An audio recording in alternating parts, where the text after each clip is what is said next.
So this workflow helps us to work around some issues that we can hit with Google Sheets sometimes, where when we do that add row to Google Sheets, sometimes they'll have an error on their side.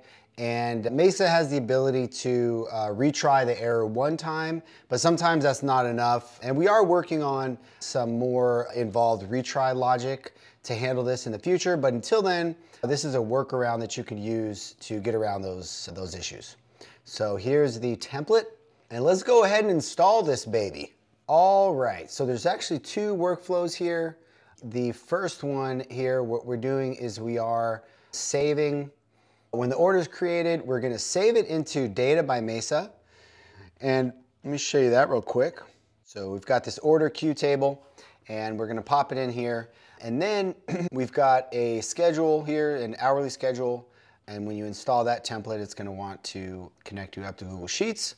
And this one is gonna grab the order off of data by MESA, off of the queue, and then it's gonna process it. And if it runs into an error, then it won't mark that record as complete in this status column here. Actually, let me just do one of these guys here so you can see it.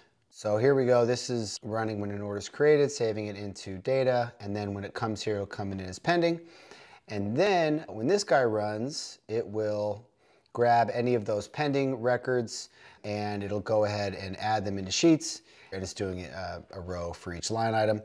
And the cool thing here is that if there's any error with the Google Sheets add to a row in Google Sheets, it won't mark the thing as done, and then it'll just keep retrying it on that schedule. So that's how that works. I hope that helps, and let us know if you need any help setting that up.